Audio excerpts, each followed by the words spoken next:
que possamos ter uma conversa de bastante proveito para todos nós. Amém? E o desejo do nosso coração é que o Espírito Santo tenha toda a liberdade de agir, permitindo que você aproveite o privilégio de estar aqui nesta tarde. Tinha tanta coisa, tantas razões, tantas desculpas, mas você decidiu estar aqui. E com certeza o seu propósito será contemplado. E o nosso clamor é que o Espírito Santo trabalhe com toda a liberdade no nosso meio, operando maravilhas para que o entendimento possa brotar de maneira tão extraordinária, que você sinta o conforto e a paz dessa presença tão preciosa. Que sejamos todos abençoados nesta tarde, em nome do Senhor Jesus. Amém? Você pode tomar seu assento. Eu gostaria de fazer 3 observações iniciais, baseado em 3 fundamentos bíblicos. O primeiro é no livro de Deuteronômio, você pode depois pedir para verificar, é quando Deus se manifestando ao seu povo, fez uma colocação extremamente desafiadora, dizendo: hoje eu proponho a vocês uma escolha. Escolham a vida ou a morte. Escolham a verdade ou a mentira. A guerra ou a paz. E dentro dessas prerrogativas, o Senhor deu todas as qualificações e os proveitos de uma escolha certa e as consequências da escolha errada.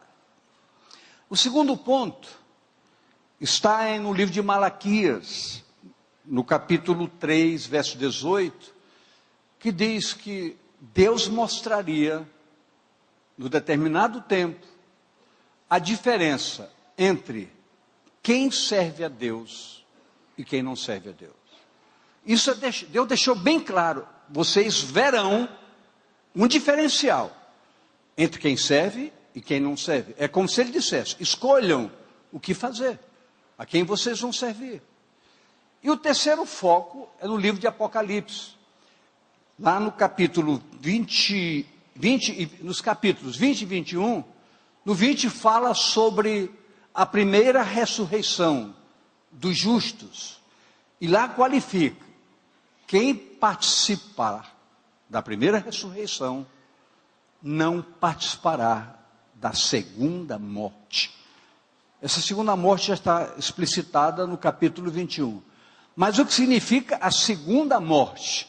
Significa o definitivo afastamento de Deus.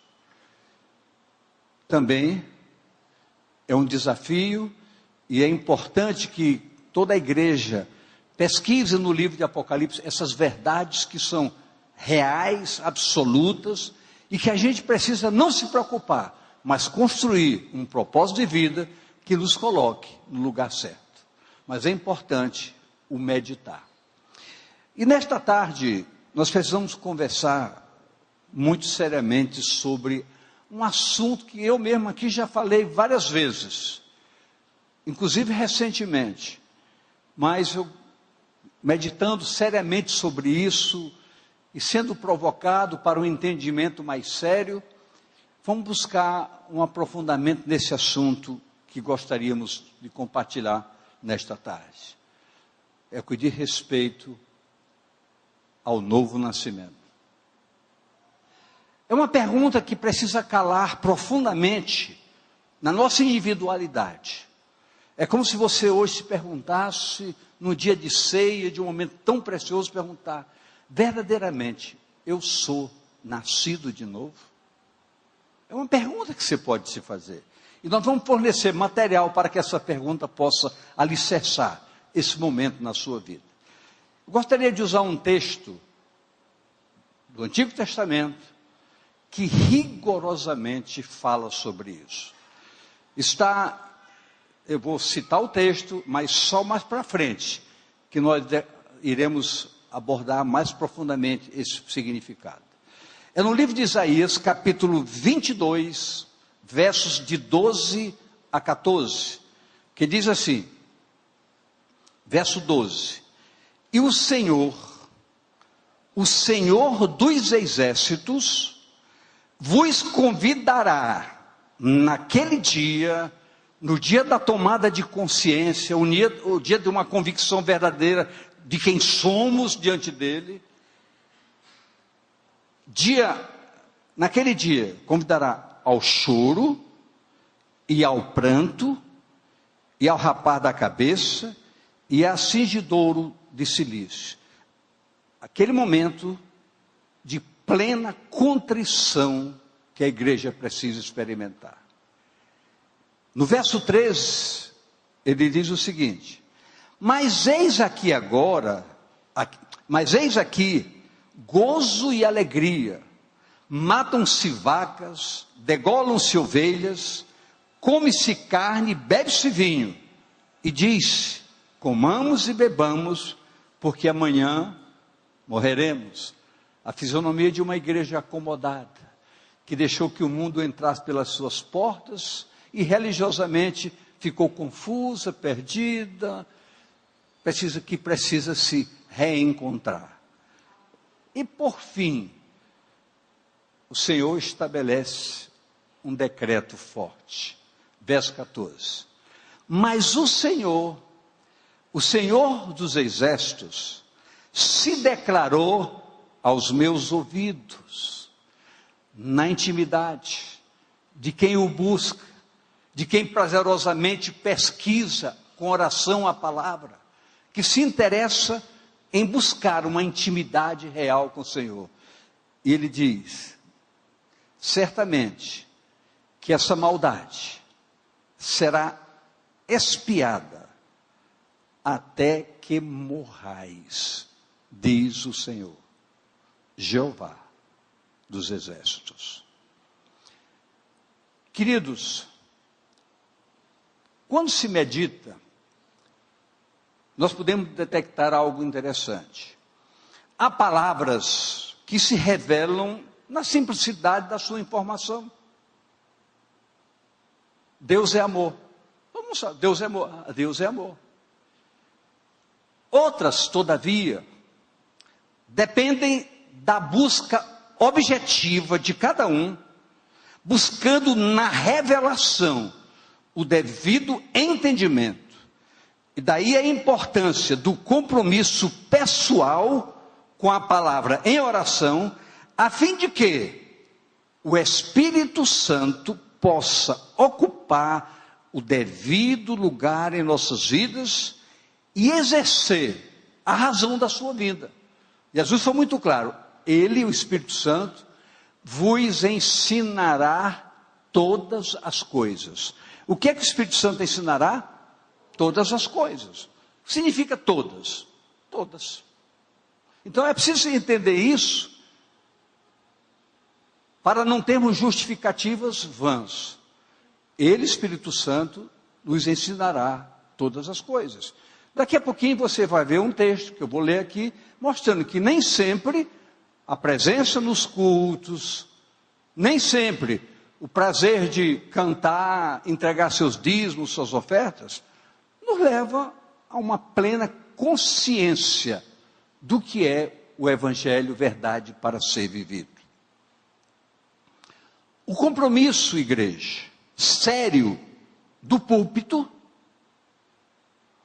é mostrar e ensinar verdades espirituais que precisam ser recebidas também por todos, com a devida seriedade, e sempre confirmada com a palavra e com seus propósitos.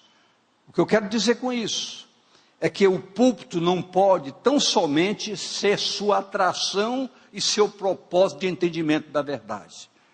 Tudo que você ouve no púlpito é apenas um foco diretivo para que você, na sua individualidade, confirme na palavra e tenha plena convicção que você está sendo alimentado, nutrido com a verdade do Evangelho na sua plenitude. Eu posso ouvir amém? Ok. Então, vamos ver um pouquinho do que já se ouviu bastante sobre esse tal novo nascimento. No capítulo 3 do Evangelho de João, nos conta uma história, que um certo fariseu chamado Nicodemos, um dos principais, escute bem, um dos principais dos judeus, um homem culto, um homem sábio, mas que pertencia a uma seita religiosa de conhecidos atos hipócritas, chamado fariseísmo. E esse homem chamado Nicodemos procurou Jesus às escondidas, à noite, porque ele não poderia fazer isso diante da casta que o acompanhava no fariseísmo. Procurou Jesus, fez a Jesus algumas declarações e perguntas objetivas. João 3:2. Este foi ter de noite com Jesus e disse-lhe: Rabi, bem sabemos que és mestre vindo de Deus, porque ninguém pode fazer esses sinais que tu fazes, se Deus não for com ele. Ele era um homem entendido, ao ponto de, com plena convicção de consciência, dizer: Jesus, fazer o que tu fazes só no sobrenatural. Algo sobrenatural está em ti, só pode ser uma ação divina. Me conta essa história. Queridos, Jesus, antes de qualquer resposta para Nicodemos, ainda que explicativa, Jesus fez asseveração. Jesus foi categórico, olhou para ele e disse: meu amigo, escute bem, João 3:3, preste bem atenção nisso, ouça isso com muito carinho. Jesus respondeu e disse-lhe: na verdade, amigo, na verdade te digo, que aquele que não nascer de novo, não pode ver o reino de Deus. Então ficou bem claro, Jesus foi muito bem claro. Querido, quem não nascer de novo, não pode ver o reino de Deus. Mas fica uma colocação que precisa de muito detalhamento para que a gente tome uma consciência do que Jesus quis dizer com isso. Vamos prosseguir, que nós vamos chegar lá, se Deus quiser. Então veja bem, João 3:5, Jesus continuando. Diante das suas perguntas, diz assim, Jesus respondeu: na verdade te digo, que aquele que não nascer da água e do Espírito, não pode entrar no reino. Observe que ele fez duas colocações clássicas: ver e entrar. Não pode ver o reino, e agora ele complicou mais: não pode entrar no reino. Quem não nascer da água e do Espírito. Se nós quisermos pesquisar para sabermos detalhes sobre esse nascer, por exemplo, no final eu vou dar um esclarecimento no Antigo Testamento sobre esse foco, mas já vou dar um pequeno complemento para ajudar. Quando se fala em nascer da água e do Espírito, se pode analisar Efésios 5:26, que diz: para que a santificasse, tendo-a purificado por meio da lavagem da água pela palavra. E do Espírito, Tito 3:5, que diz: não pelas obras de justiça que houvéssemos feito, mas segundo a sua misericórdia, nos salvou pela lavagem da regeneração e da renovação do Espírito Santo. Temos já dois focos de ponto de partida, mas não é bastante suficiente para nós. Então vamos continuar.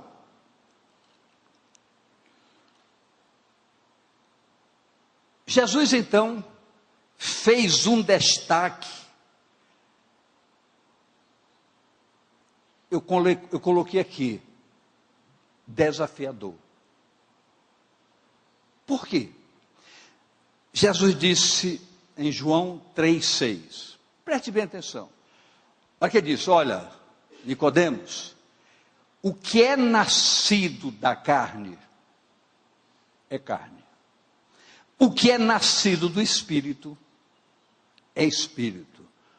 Por que essa asseveração tão forte de Jesus? Jesus quis dizer, querido, quem vive na carne usufrui os anseios da carne. Daí vem os prazeres, as vontades, a sensualidade, a sexualidade, uma série de atributos que nutrem e satisfazem os anseios da carne. A igreja não pode viver num patamar que desqualifique a espiritualidade de um povo, porque a igreja tem que ser composta de homens e mulheres de Deus, homens de Deus e mulheres de Deus, com vidas condizentes com os princípios do reino, e os princípios do reino são princípios espirituais, e não carnais. Por isso Jesus disse, quem é nascido da carne é carne. Agora, quem é nascido do Espírito, terá a influência do Espírito para gerar na sua vida um testemunho capaz de qualificá-lo como verdadeiramente uma igreja lavada e purificada pelo sangue do Senhor Jesus. Então são qualificações das quais nós não podemos fugir. E Jesus foi radical. Nicodemos, uma coisa é uma coisa, outra coisa é outra coisa. Ora, queridos, não existe na palavra de Deus meio termos. Então, João 3,7, preste bem atenção. Não te maravilhes de te ter dito, necessário vos é nascer de novo. Depois de todos esses esclarecimentos, essas asseverações de Jesus, Jesus concluiu dizendo, portanto, Nicodemos, eu quero te dizer apenas uma coisa, para que você entenda o que eu faço e por que eu faço, você precisa nascer de novo. Fica patenteada a palavra para todos nós. Todos nós precisamos nascer de novo. Se eu vou ler o texto completo, Nicodemo perguntou, mas Senhor, como pode um homem já de idade nascer de novo, voltar ao ventre da minha mãe? Jesus disse para ele, não é nada disso. Esse nascimento é bem diferente disso. Mas, uma coisa é séria. Para que alguém nasça de novo, precisa morrer. Lembra do texto que eu li no começo de Isaías?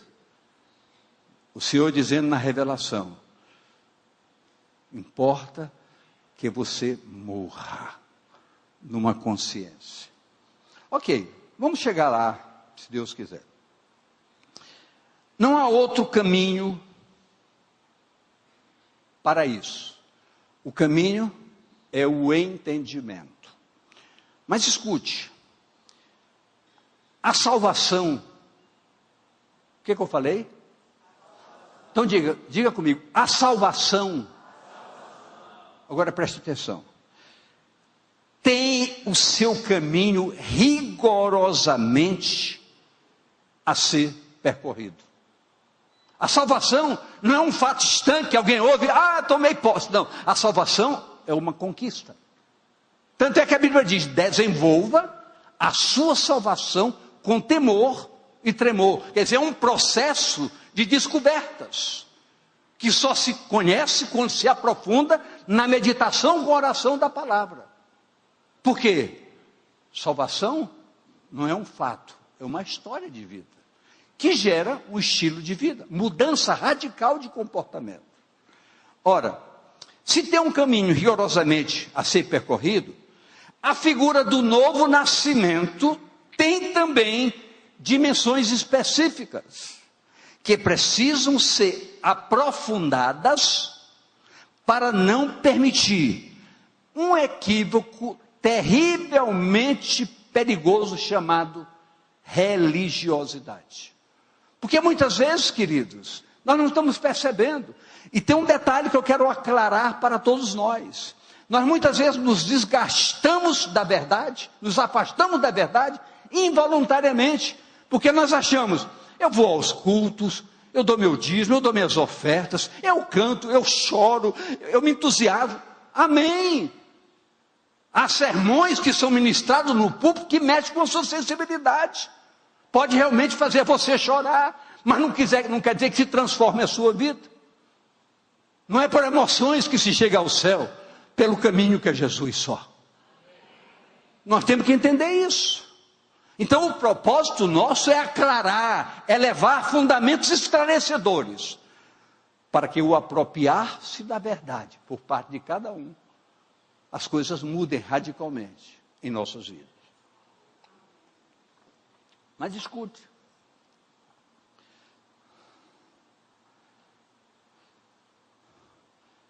Eu gostaria de grifar um versículo da palavra que está em Romanos 6, 5. Preste bem atenção. Porque se fomos plantados juntamente com Ele, na semelhança da sua morte, também o seremos na da sua ressurreição. Olha só, olha o que ele já está falando. Esse nascer de novo significa não voltar ao ventre, mas uma ressurreição. E essa ressurreição só pode acontecer quando acontece a morte. Ele diz, olha, na semelhança do que aconteceu comigo na cruz, essa semelhança estar em você. Não você sofreu o que eu sofri, se humilhar como eu fui humilhado, pagar o preço que eu paguei, porque pelas pisaduras dele nós somos sarados. Mas, espiritualmente, você precisa entender esse propósito para que ele alcance a dimensão de transformar, como consequência, se eu morri pelos seus pecados, os seus pecados precisam sair da sua vida. E a carne não anula pecado, só a ação do Espírito Santo.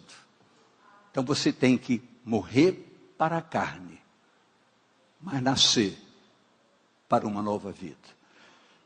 Na semelhança da sua morte, também o seremos na da sua ressurreição.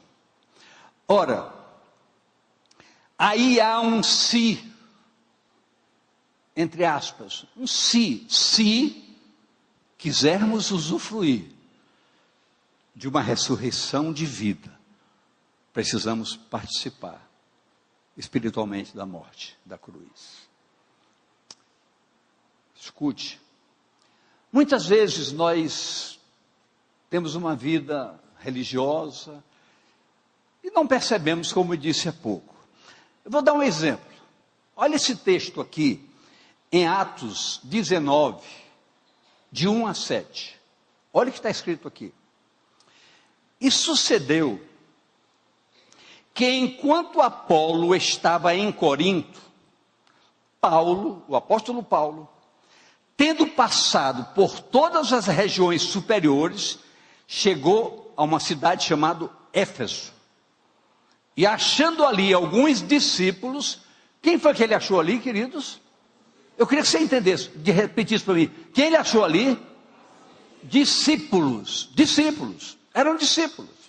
Mas escute bem, disse-lhes então Paulo, recebeste vós o Espírito Santo quando crestes? E eles disseram, nós nem ainda ouvimos que haja Espírito Santo. Que igreja é essa? O Espírito Santo veio para ensinar todas as coisas. Ele disse, olha, nós somos discípulos, mas nós nem sabemos de Espírito Santo nenhum. Perguntou-lhes então, em que sois batizados? Então, eles disseram, no batismo de João. Mas Paulo diz, certamente, João batizou com o batismo do arrependimento, dizendo ao povo que cresce no que após ele havia de vir, isto é, em Jesus Cristo. E os que ouviram foram batizados em nome do Senhor Jesus. E impondo-lhes as mãos, veio sobre eles o Espírito Santo, e falavam em línguas e profetizavam. Você vê, querido, um diferencial. Quem esteve aqui terça-feira próxima passada? Nós não vamos prometer que toda terça-feira vai acontecer isso, mas aconteceu uma revolução espiritual aqui terça-feira. Por quê? Porque o Espírito Santo é gerente, é Senhor absoluto sobre a igreja. É maior autoridade sobre a igreja, é o Espírito Santo. É Ele que dirige, orienta, ensina, capacita, habilita. Quem não veio? Perdeu. Eu lamento, mas perdeu. Ah, mas ninguém vai prometer, querido, essas coisas. Deus providencia. Não é a gente que diz assim, eu quero que faça isso. Ninguém domina Deus. Deus se manifesta quando Ele acha que Ele deve se manifestar. Amém, queridos? É isso que acontece.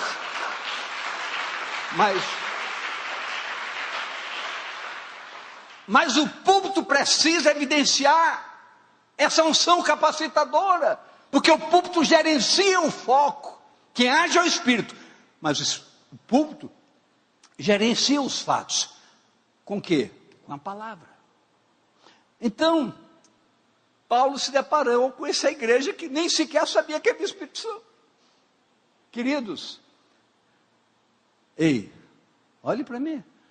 Será que era só aquela? Será que muita gente nem sabe desse Espírito Santo de fato? Agora eu pergunto. Jesus diz, quem não nascer da água e do Espírito, não pode ver nem entrar. Vamos caminhar. O apóstolo Paulo, de pronto, os levou a serem batizados nos fundamentos. Não o batismo de qualquer um, de qualquer maneira. Vem, vamos batizar, eu quero é gente, eu quero é quantidade. Não. O batismo tem que ter orientação para a consciência. E por que o batismo evidencia um simbolismo claro e evidente do morrer e do nascer? Por quê? Porque o grupamento batista entende radicalmente que quando você é mergulhado, você está dizendo, eu estou morrendo para o pecado. E quando você sai da água, eu estou renascendo para um novo tempo, para uma nova vida. Entendeu? Ok. Está aí, igreja, em evidência a nossa responsabilidade para com a verdade do Evangelho. Ao ponto de vivê-lo. Porque o Evangelho não é sermão, o Evangelho é vida. O Evangelho não são palavras, o Evangelho é vida. O testemunho de uma vida não é o que ele diz, é o que ele faz. É por isso que o púlpito tem que falar e fazer. Tem que ser referência. Referência singular.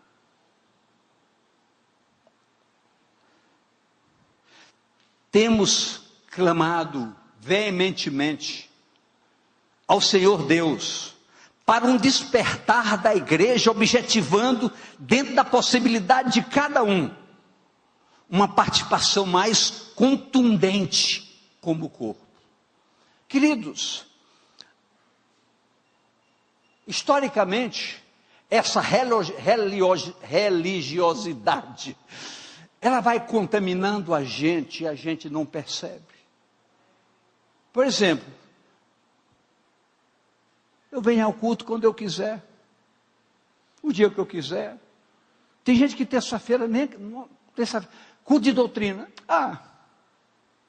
não aparece, perde coisas como perdeu terça-feira, como pode perder na próxima. Então ele gerencia. Agora eu queria fazer uma pergunta para essa igreja. O que Jesus é para o corpo chamado igreja? Eu quero ouvir bem claro. A cabeça tem pensamentos claros que precisa transmitir para o corpo caminhar. Mas você não está presente.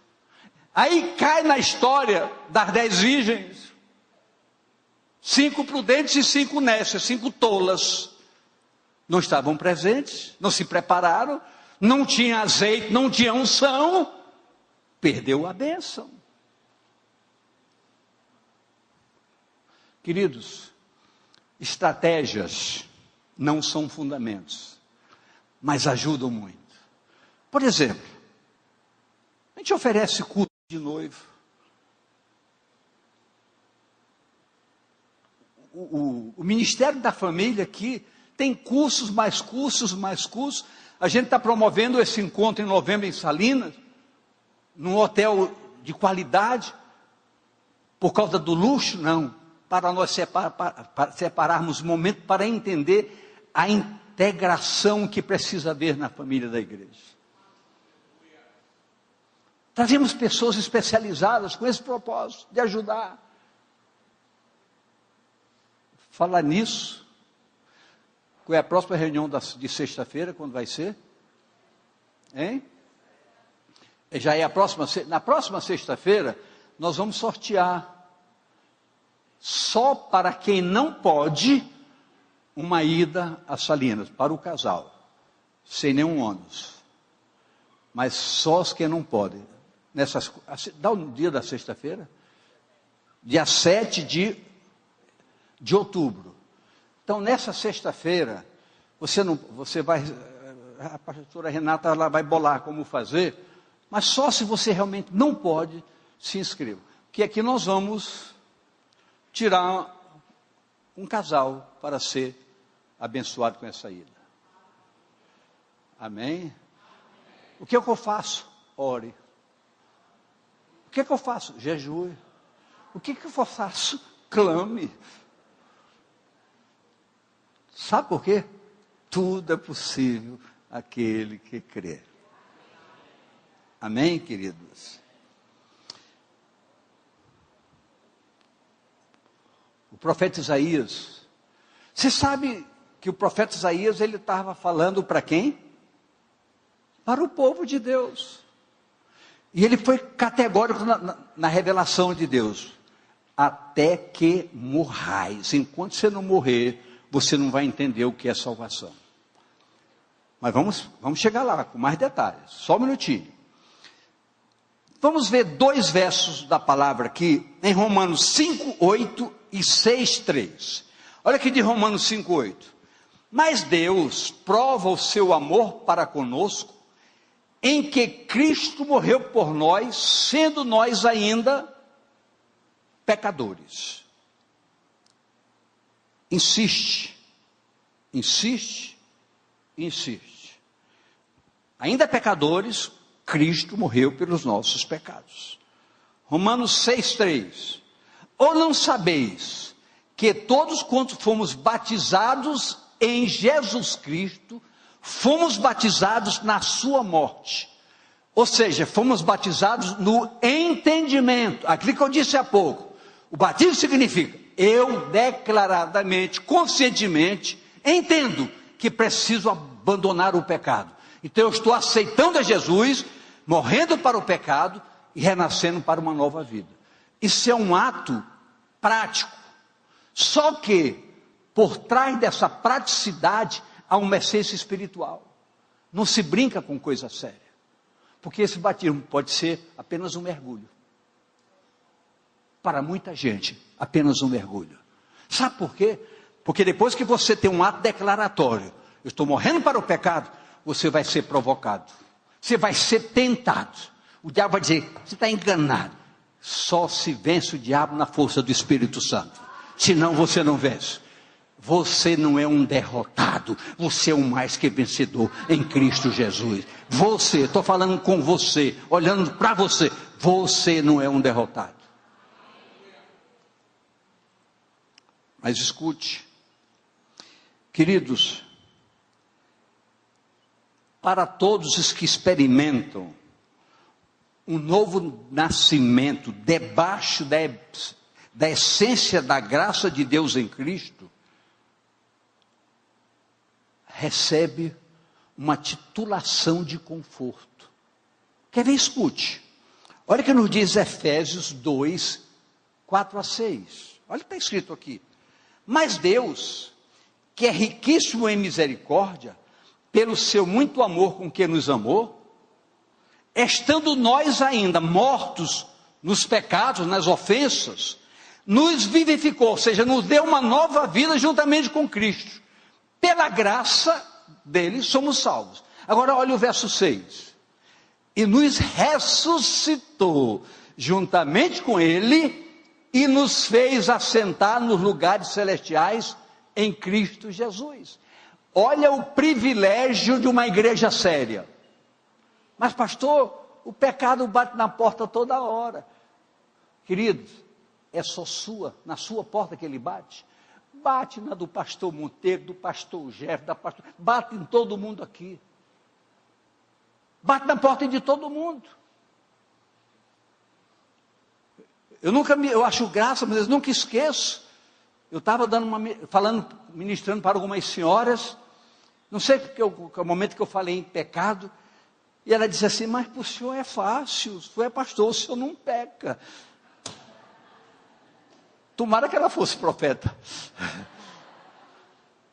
Querido, muitas vezes nós somos muito mais tentados que vocês, porque o diabo sabe, se der rasteira no pastor, leva com ele muita gente. Orem para que a gente seja mantido de pé. Mas aqui está, nesse verso, um segredo.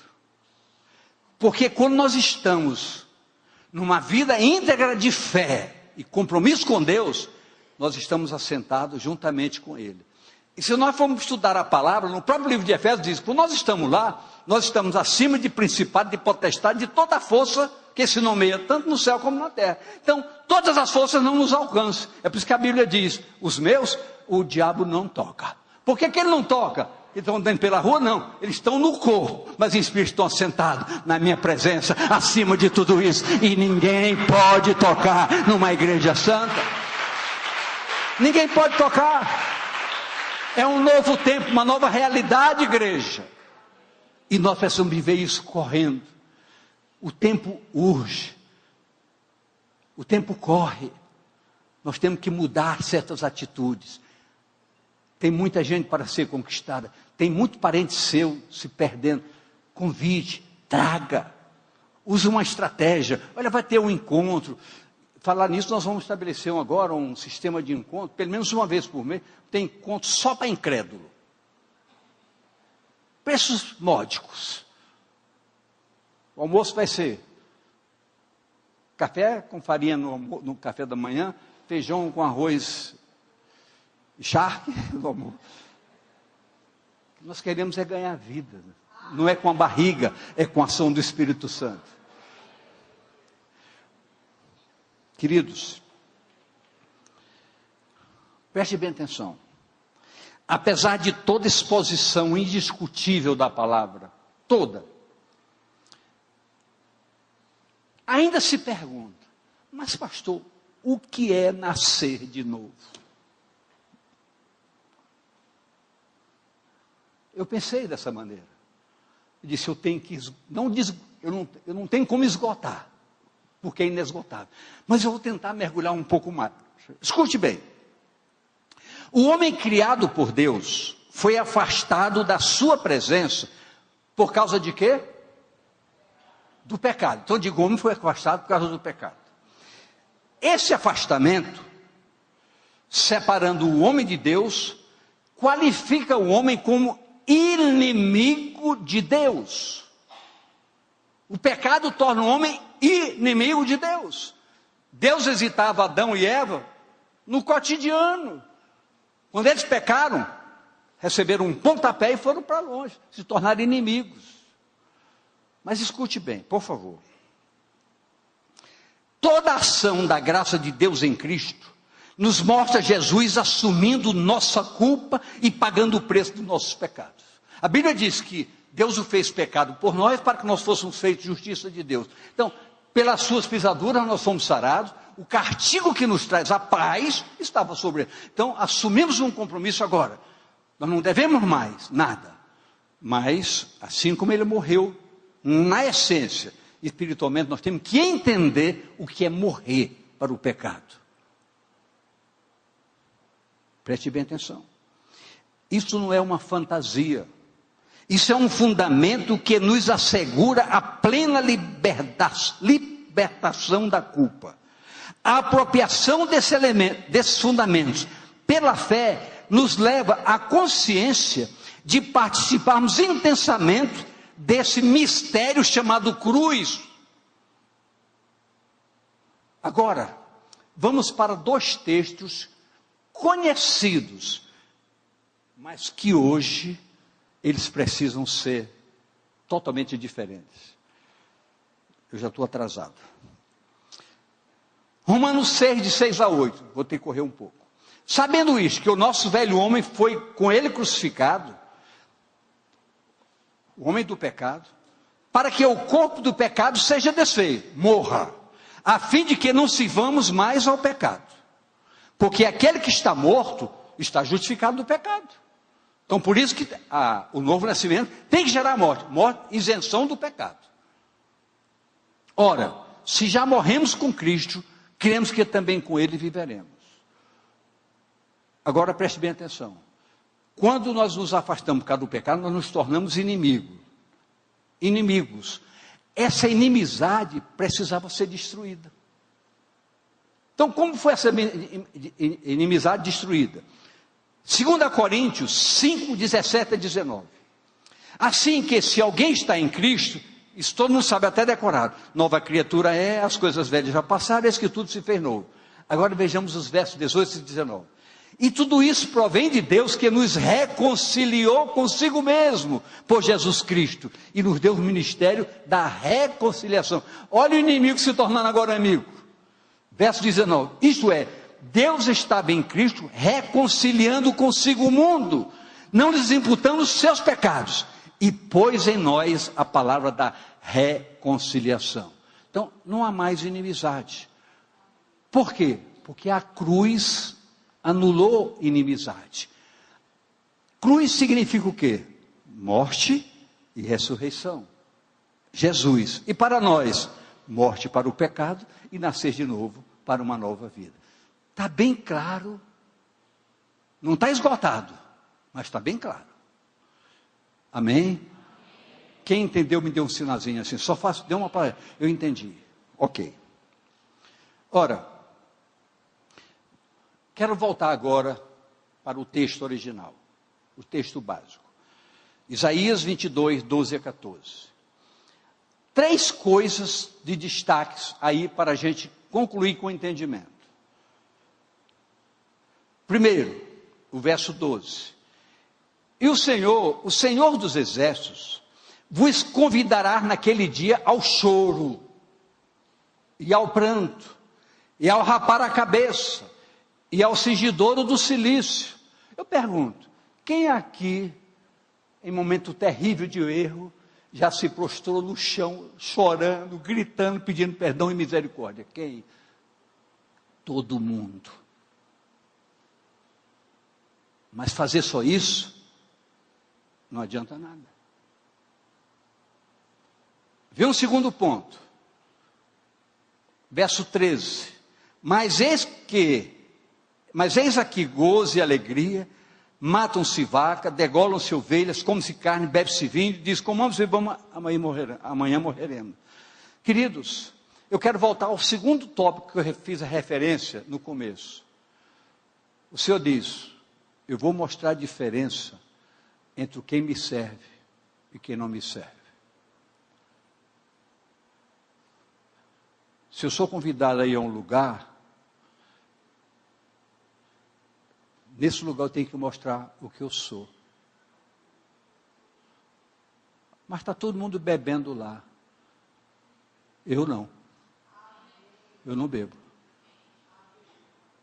Nenhum tipo de álcool.